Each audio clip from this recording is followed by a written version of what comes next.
చంద్రబాబు అన్నదేం ధర్మమా అని కూడా అడుగుతూ ఉన్నాను.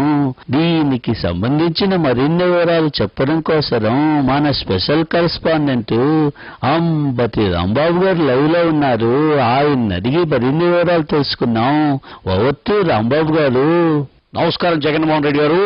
కెమెరామెన్ జూపుడి ప్రభాకర్ తో రిపోర్టర్ అంబటి రాంబాబు ఫ్రమ్ పులివెందుల.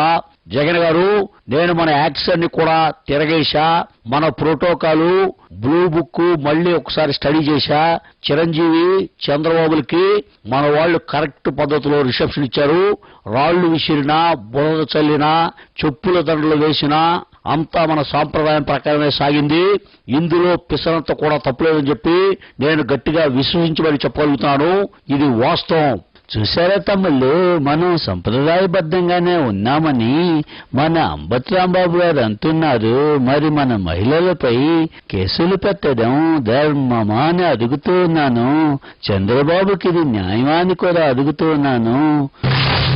ఏం జగన్, ఏం మాట్లాడతాను? ఏం పిచ్చగదలు వేస్తాను? వైఎస్ రాజశేఖర వారసుడిగా నీకు ఏడుపులపై ఎస్టేట్ ఇచ్చారు, దాన్ని అనుభవిస్తాను. అదే మాదిరి వైఎస్ రాజశేఖర సీఎంగా ఉండగా నువ్వు లక్షల కోట్లు సంపాదించావు, వాటిని కూడా అనుభవిస్తావు. ఆ మాదిరిగా వైఎస్ రాజశేఖర వారసుడిగా నీకు రౌడేజం కూడా వచ్చిందని మనవి చేసుకుంటా ఉన్నా. దాన్ని మా మీద ప్రయోగించడం పద్ధతి కాదు. ఆ విధంగా అల్లరి మొక్కలతో రౌడేజం చలాయిస్తే మీ గుండెల్లో నిద్రపోతాయని కూడా నేను తెలియజేస్తా ఉన్నా. ఇప్పుడు మేము ఆ మాదిరిగా ముందుకు పోతా ఉన్నాం. అదే విషయం. చూసారా తమ్ముళ్ళు, ఈ చంద్రబాబు నాయుడు ఎంత అన్యాయంగా మాట్లాడుతున్నారో.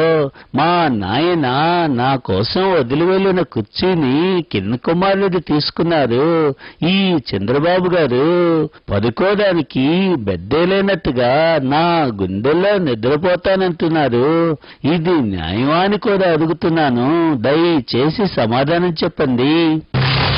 హాయ్ జగన్ గారు, నమస్కారం. నేను Bhaskar Menon from Uchit company CEO. మేము ఎన్నికల ప్రచారానికి అవసరమైన మోడర్న్ ఐటమ్స్ అని కూడా సప్లై చేస్తున్నాం. If you want. అంటే దాని అర్థం వలుపొస్తర్లు వగైరా ప్రింటెడ్ మెటీరియల్స్ సప్లై చేస్తారా? దానికోసం మాకు ఇన్ హౌస్ ఏర్పాట్లున్నాయి. నో మోడర్న్ ఐటమ్స్ అంటే అవి కావండి. వాటర్ బాటిల్స్, రాళ్ళు, రప్పలు, బిస్కెట్ ప్యాకెట్లు, చెప్పులు, అవి మా రేంజ్. అవి కూడా మీ దగ్గర రెడీగా ఉన్నాయని నాకు తెలుసు. అయితే మా మెటీరియల్ క్వాలిటీ వేరు. ఫర్ ఎగ్జాంపుల్, క్రికెట్ లో డే మ్యాచ్ అయితే ఎర్రబంతి వాడాలి, నైట్ మ్యాచ్ అయితే తెల్లబంతి వాడాలి.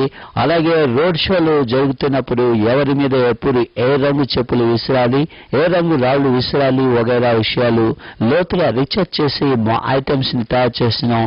వీటిలో విజువల్స్ టీవీలో చూడండి, మీకు బాగా నచ్చుతాయి. వీటిని మీరు ఎవరి మీద అయినా విసురుతారో, ఎప్పుడు విసురుతారో డీటెయిల్స్ ఇస్తే మీకు కావాల్సిన విధంగా తయారు చేసి సప్లై వచ్చేస్తాం. చూడండి CEO గారు, ఈ డిస్కషన్ ఓపెన్ గా చేసేది కాదు. అందుకే ఇక్కడ షార్ట్ బ్రేక్ తీసుకుంటాను. తమ్ముళ్ళు మీరంతా చూస్తూ ఉండండి NTV. Take a short break. Welcome back. నవతుల రాష్ట్రం ప్రోగ్రామ్ కి మళ్లీ తిరిగి స్వాగతం. తమ్ముళ్ళు, ఈ ఉప ఎన్నికల్ని మనం ప్రతిష్టాత్మకంగా తీసుకోవాలని మా నాయన ప్రీతమ ప్రజానాయకుడు డాక్టర్ వైఎస్ రాజశేఖర రెడ్డి గారి కలల్ని నిజం చేయాలి. ఈ కాంగ్రెస్ ప్రభుత్వానికి బుద్ధి చెప్పాలని సవినయంగా మనవి చేసుకుంటున్నాను. నన్ను జగన్ గారు, ఇంకా మీరు గుడక అనేదానికి లేదు.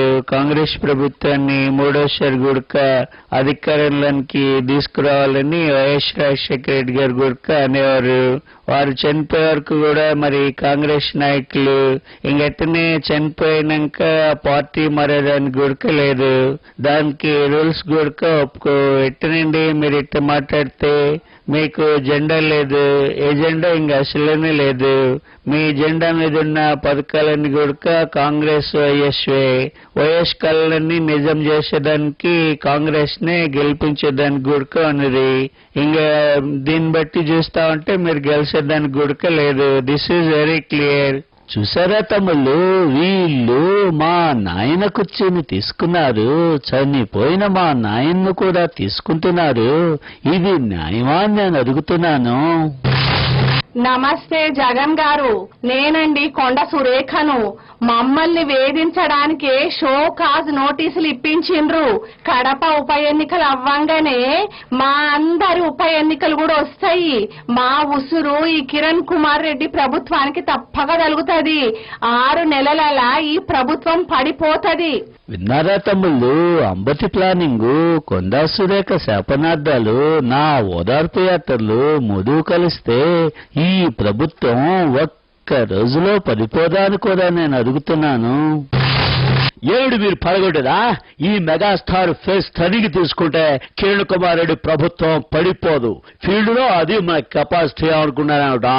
ఆ రకంగా మీరు పడగొడితే నేను నిలబెడతా. కమాన్, మీకు చేతనైతే సర్కారును కూల్చండి.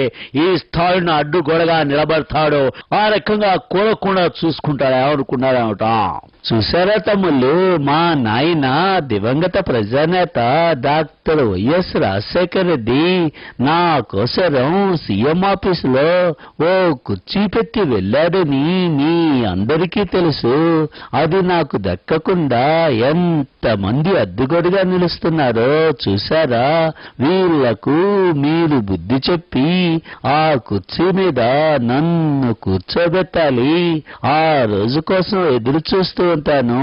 సరే, ఈ బులెటిన్ ఇక్కడితో ముగిస్తున్నానని చేతులెత్తి మరీ మనవి చేస్తున్నాను. నమస్తే అక్కయ్య, నమస్తే చెల్లమ్మ, నమస్తే అన్నయ్య, నమస్తే తమ్ముడు. జిందాబాద్ వైఎస్ఆర్ కాంగ్రెస్ పార్టీ. ఫ్యాన్ గుర్తుకే మీ ఓటు.